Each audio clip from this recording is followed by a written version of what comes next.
दोस्तों साथियों, द पाठशाला ऑनलाइन में हम फिर आपके सामने कलम के कथाकुंज कार्यक्रम में, जहां अमर कहानियां जीवंत होती हैं, स्वागत करते हैं।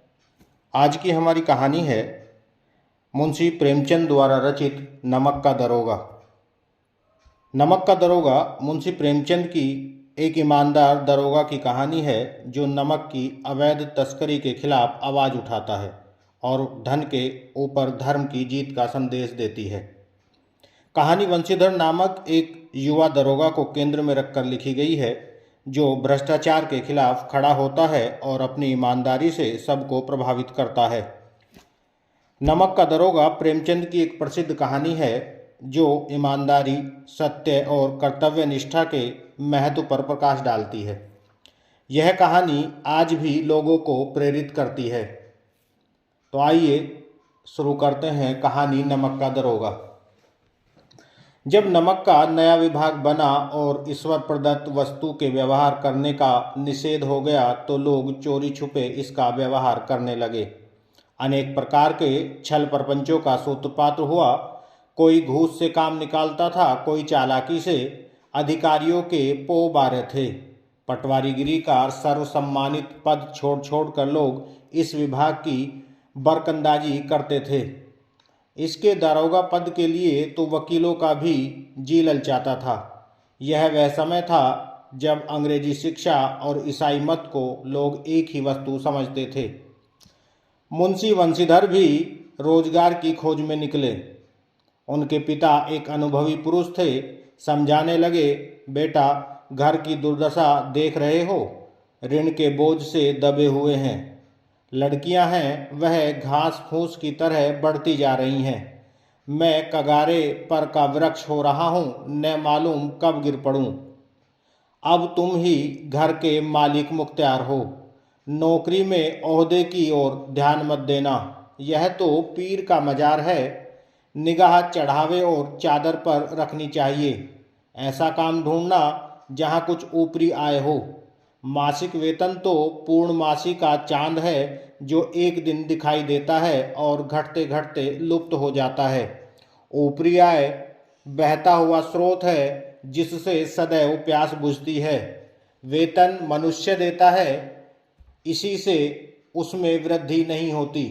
ऊपरी आमदनी ईश्वर देता है, इसी से उसकी बरकत होती है। तुम स्वयं विद्वान हो, तुम्हें क्या समझाऊं। इस विषय में विवेक की बड़ी आवश्यकता है। मनुष्य को देखो, उसकी आवश्यकता को देखो और अवसर देखो। उसके उपरांत जो उचित समझो करो। गरज वाले आदमी के साथ कठोरता करने में लाभ ही लाभ है, लेकिन बेगरज को दांव पर पाना जरा कठिन है। इन बातों को निगाह में बांध लो, यह मेरी जन्म भर की कमाई है। मुंशी वंशीधर आज्ञाकारी पुत्र थे और उन्हें इस उपदेश के बाद पिताजी ने आशीर्वाद दिया। इसके बाद वंशीधर नमक विभाग के दरोगा पद पर प्रतिष्ठित हो गए। वेतन अच्छा और ऊपरी आय का तो ठिकाना ही न था। वृद्ध मुंशी जी को सुख संवाद मिला तो फूले न समाये। महाजन कुछ नरम पड़े। कलवार की आशा लता लहलहाई, पड़ोसियों के हृदय में सूल उठने लगे।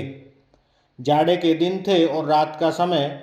नमक के सिपाही चौकीदार नशे में मस्त थे।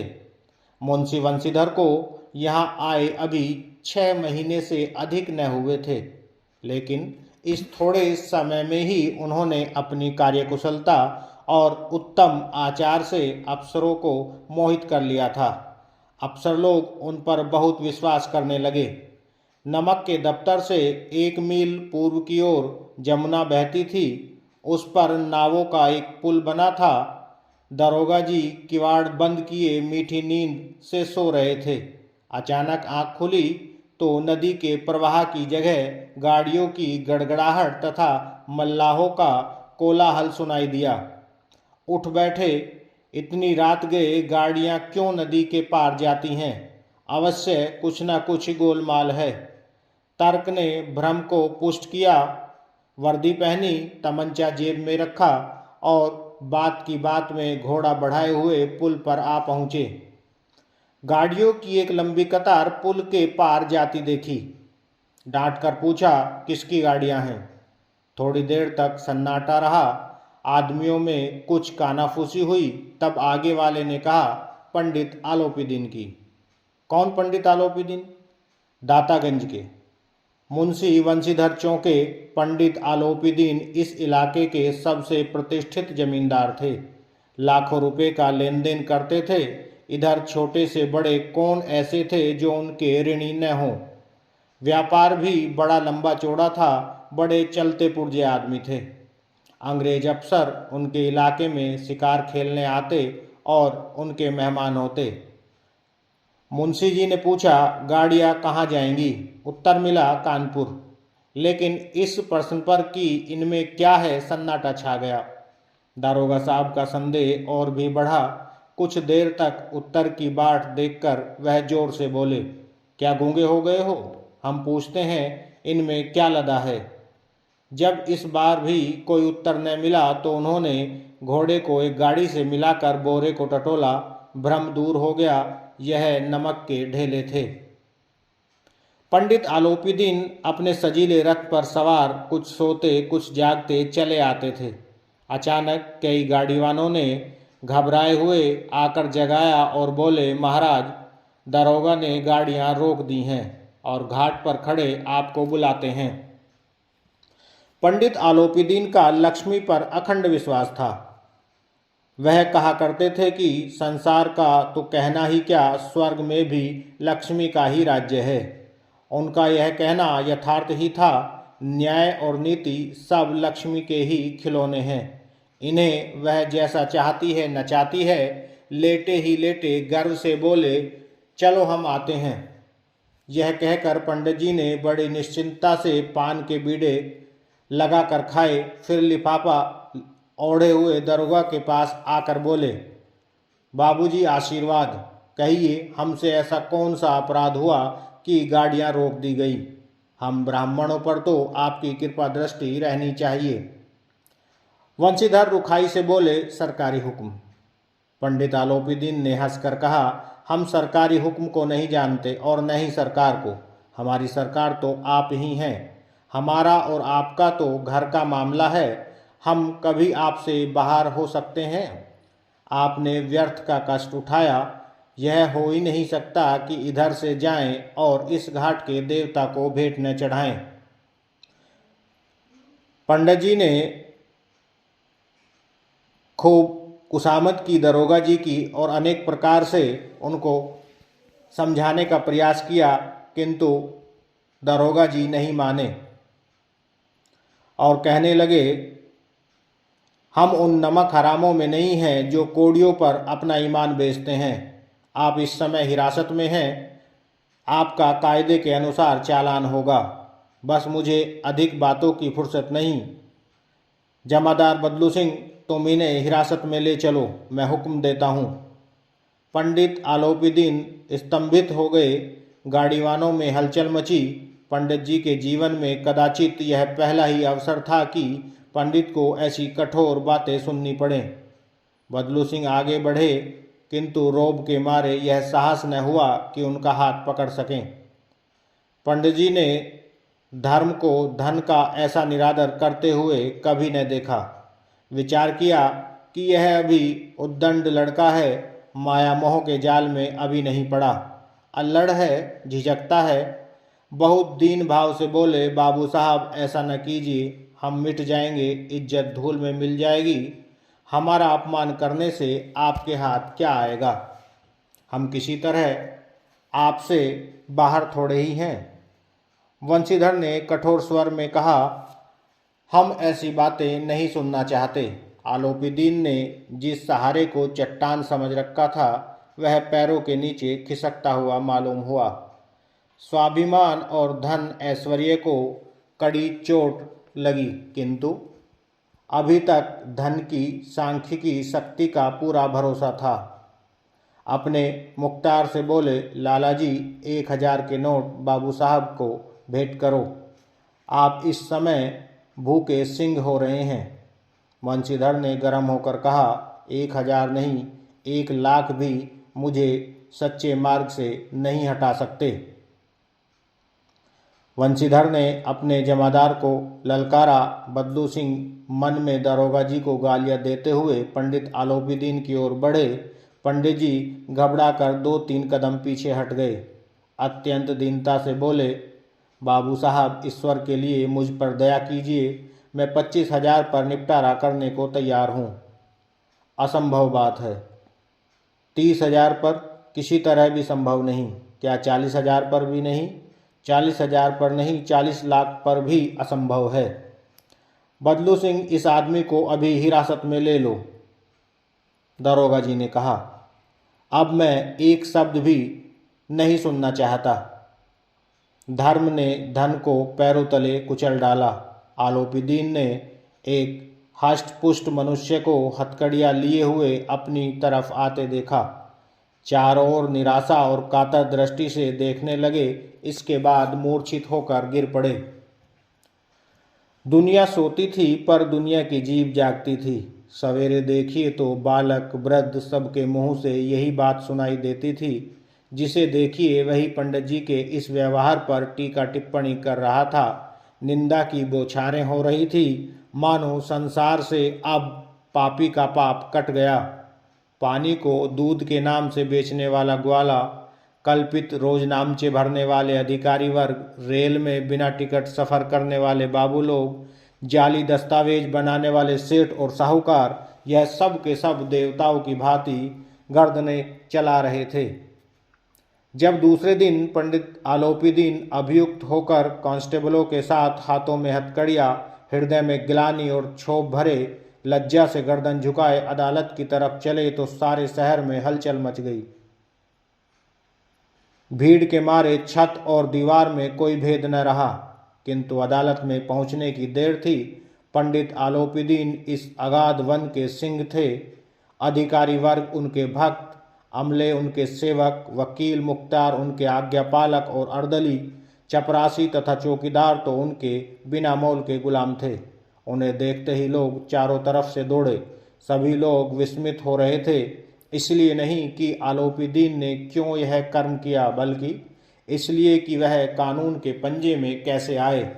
ऐसा मनुष्य जिसके पास असाध्य साधन करने वाला धन और अनन्य वाचालता हो, वह क्यों कानून के पंजे में आए।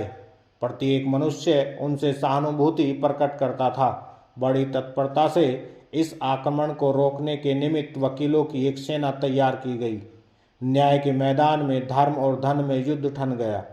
बंशीधर चुपचाप खड़े थे। उनके पास सत्य के सिवा न कोई बल था, न स्पष्ट भाषण के अतिरिक्त कोई शस्त्र। गवाह थे, किंतु लोभ से डामाडोल। यहाँ तक कि मुंशी जी को न्याय भी अपनी ओर से कुछ खिंचा हुआ दिख पड़ा था। वह न्याय का दरबार था, परंतु उनके कर्मचारियों का पक्षपात का नशा छाया हुआ था। किंतु पक्षपात और न्याय का क्या मेल। जहाँ पक्षपात हो वहाँ न्याय की कल्पना नहीं की जा सकती। मुकदमा शीघ्र ही समाप्त हो गया। डिप्टी मजिस्ट्रेट ने अपनी तजवीज़ में लिखा, पंडित आलोपीदीन के विरुद्ध दिए गए प्रमाण निर्मोल और भ्रमात्मक हैं। वह एक बड़े भारी आदमी है। यह बात कल्पना के बाहर है कि उन्होंने थोड़े लाभ के लिए ऐसा दुस्साहस किया हो। यद्यपि नमक के दरोगा मुंशी वंशीधर का अधिक दोष नहीं, लेकिन यह बड़े खेद की बात है कि उसकी उद्दंडता और विचारहीनता के कारण एक भला मानुस को कष्ट झेलना पड़ा। हम प्रसन्न हैं कि वह अपने काम से सजग और सचेत रहता है, किंतु नमक से मुकदमे की बढ़ी हुई नमक हलाली ने उसके विवेक और बुद्धि को भ्रष्ट कर दिया है। भविष्य में उसे होशियार रहना चाहिए। वकीलों ने यह फैसला सुना और उछल पड़े। पंडित आलोपीदीन मुस्कुराते हुए बाहर निकले। स्वजन बांधवों ने रुपयों की लूट की। उदारता का सागर उमड़ पड़ा। उसकी लहरों ने अदालत की नींव तक हिला दी। जब वंशीधर बाहर निकले तो चारों ओर से उनके ऊपर व्यंग्यबाणों की वर्षा होने लगी। चपरासियों ने झुक झुक कर सलाम किए, किंतु इस समय एक एक कटु वाक्य, एक एक संकेत उनकी गर्भग्राही को प्रज्वलित कर रहा था। कदाचित इस मुकदमे में सफल होकर वह इस तरह अकड़ते हुए न चलते। आज उन्हें संसार का एक खेदजनक विचित्र अनुभव हुआ। न्याय और विद्वत्ता, लंबी चौड़ी उपाधियां, बड़ी बड़ी दाढ़ियां और ढीले चोंगे एक भी सच्चे आदर के पात्र नहीं हैं। बंशीधर ने धन से बैर मोल लिया था, उसका मूल्य चुकाना अनिवार्य था। कठिनता से एक सप्ताह बीता होगा कि मुअत्तली का परवान आ पहुंचा। बूढ़े मुंशी जी तो पहले से ही कुड़बुड़ा रहे थे कि चलते चलते इस लड़के को समझाया था, लेकिन इसने एक न सुनी, सब मनमानी करता है। बुढ़ापे में भगत बनकर बैठे और वहाँ बस वही सूखी तनख्वाह। हमने भी तो नौकरी की है और कोई ओहदेदार नहीं थे, लेकिन काम किया, दिल खोल कर किया और आप ईमानदार बनने चले हैं। घर में चाहे अंधेरा हो, मस्जिद में अवश्य दिया जलाएंगे। खेद ऐसी समझ पर पढ़ना लिखना सब अकारथ गया। इसके थोड़े ही दिनों बाद जब मुंशी बंशीधर इस दुरवस्था में घर पहुँचे और बूढ़े पिताजी ने समाचार सुना तो सिर पीट लिया। बोले, जी चाहता है कि तुम्हारा और अपना सिर फोड़ लूं। बहुत देर तक पछता कर हाथ मलते रहे। क्रोध में कुछ कठोर बातें भी कही और यदि बंशीधर वहां से टल न जाते तो अवश्य ही यह क्रोध विकट रूप धारण करता। वृद्ध माता पिता को भी दुख हुआ। जगन्नाथ और रामेश्वर यात्रा की कामनाएं मिट्टी में मिल गई। पत्नी ने तो कई दिन तक सीधे मुंह से बात भी नहीं की। इस प्रकार एक सप्ताह बीत गया। संध्या का समय था। बूढ़े मुंशी जी बैठे राम नाम की माला जप रहे थे। इसी समय उनके द्वार पर सजा हुआ रथ आकर रुका। हरे और गुलाबी पर्दे, पछाइया बैलों की जोड़ी, उनकी गर्दनों में नीले धागे, सींगे पीतल से जड़ी हुई, कई नौकर लाठियां कंधों पर रखे साथ थे। मुंशी जी अगवानी को दौड़े, देखा तो पंडित आलोपीदीन है। झुककर दंडवत की और लल्लो चप्पो की बातें करने लगे। हमारा भाग्य उदय हुआ जो आपके चरण इस द्वार पर आए। आप हमारे पूज्य देवता हैं, आपको कौन सा मुंह दिखावें। मुंह में तो कालिख लगी हुई है, किंतु क्या करें, लड़का अभागा कपूत है, नहीं तो आपसे क्यों मुंह छुपाना पड़ता। ईश्वर निसंतान चाहे रखे, पर ऐसी संतान न दे। आलोपीदीन ने कहा, नहीं भाई साहब, ऐसा न कहिए। मुंशी जी ने चकित होकर कहा, ऐसी संतान को और क्या कहूँ। आलोपीदीन ने वात्सल्यतापूर्ण स्वर में कहा, कुल तिलक और पुरखों की कीर्ति उज्ज्वल करने वाले संसार में ऐसे कितने धर्मपरायण मनुष्य हैं जो धर्म पर अपना सब कुछ अर्पण कर सकें। पंडित आलोपीदीन ने बंशीधर से कहा, दारोगा जी, इसे खुशामद न समझिए। खुशामद करने के लिए मुझे इतना कष्ट उठाने की जरूरत न थी। उस रात को आपने अपने अधिकार बल से मुझे अपनी हिरासत में लिया था, किंतु आज मैं स्वेच्छा से आपकी हिरासत में आया हूँ। मैंने हजारों रईस और अमीर देखे, हजारों उच्च पदाधिकारियों से काम पड़ा, किंतु मुझे परास्त किया तो आपने। मैंने सबको अपना और अपने धन का गुलाम बनाकर छोड़ा। मुझे आज्ञा दीजिए कि आपसे कुछ विनय करूं। बंशीधर ने आलोपीदीन को आते देखा तो उठकर सत्कार किया, किंतु स्वाभिमान सहित समझ गए कि यह महाशय मुझे लज्जित करने और जलाने आए हैं। क्षमा प्रार्थना की चेष्टा न की, वरन उन्हें अपने पिताजी की यह ठकुर सुहाती की बात असहाय प्रतीत हुई। पर पंडित जी की बातें सुनी तो मन की मैल मिट गई। पंडित जी की ओर से उड़ती हुई दृष्टि से देखा, सद्भाव झलक रहा था। गर्व से सिर झुक गया। शर्माते हुए बोले, यह आपकी उदारता है जो ऐसा कहते हैं। मुझसे जो कुछ अविनय हुई है उसे क्षमा कीजिए। मैं धर्म की बेड़ी में जकड़ा हुआ था, नहीं तो वैसे मैं आपका दास हूँ। जो आज्ञा होगी वह मेरे सिर माथे पर। आलोपीदीन ने विनीत भाव से कहा, नहीं, तट पर आपने मेरी प्रार्थना नहीं स्वीकार की थी, किंतु आज स्वीकार करनी पड़ेगी। बंशीधर बोले, मैं किस योग्य हूँ, किंतु जो कुछ सेवा मुझसे हो सकती है उसमें त्रुटि न होगी। आलोपीदीन ने एक स्टाम्प लगे हुए पत्र को निकाला और उसे वंशीधर के सामने रखकर बोले, इस पद को स्वीकार कीजिए और अपने हस्ताक्षर कर दीजिए। मैं ब्राह्मण हूँ, जब तक यह सवाल पूरा न कीजिएगा द्वार से न हटूंगा। मुंशी वंशीधर ने उस कागज को पढ़ा तो कृतज्ञता से आंखों में आंसू भर आए। पंडित आलोपीदीन ने उनको अपनी सारी जायदाद का स्थायी मैनेजर नियत किया था।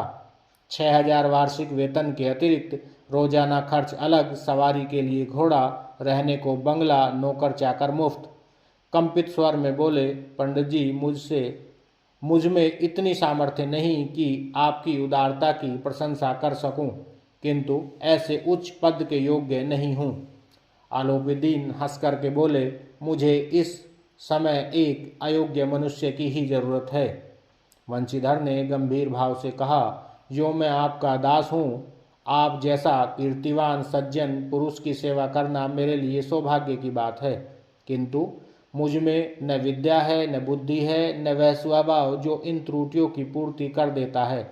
ऐसे महान कार्य के लिए आप एक बड़े मर्मज्ञ अनुभवी मनुष्य की जरूरत है। आलोपीदीन ने कलमदान से कलम निकाली और उसे वंशीधर के हाथ में देकर बोले, न मुझे विद्वत्ता की चाह है, न अनुभव की, न मर्मज्ञता की, न कार्यकुशलता की। इन गुणों के महत्व का परिचय खूब पा चुका हूँ। अब सौभाग्य और सुअवसर ने मुझे वह मोती दे दिया है जिसके सामने योग्यता और विद्वत्ता की चमक फीकी पड़ जाती है। यह कलम लीजिए, अधिक सोच विचार न कीजिए, दस्तखत कर दीजिए। परमात्मा से यही प्रार्थना है कि वह आपको सदैव वही नदी के किनारे वाला बेमुरव्वत, उद्दंड, कठोर परंतु धर्मनिष्ठ दरोगा बनाए रखे। वंशीधर की आंखें डबडबा आई। हृदय के संकुचित पात्र में इतना एहसान न समा सका। एक बार फिर पंडित जी की ओर भक्ति और श्रद्धा की दृष्टि से देखा और कांपते हुए हाथ से मैनेजरी पर हस्ताक्षर कर दिए। आलोपीदीन ने प्रफुल्लित होकर उन्हें गले लगा लिया। यहीं पर कहानी समाप्त हो जाती है। तो दोस्तों, साथियों, इसी तरह की साहित्यिक कहानियों के लिए हमारे चैनल को सब्सक्राइब करें और बेल आइकॉन दबाना न भूलें। बहुत बहुत धन्यवाद।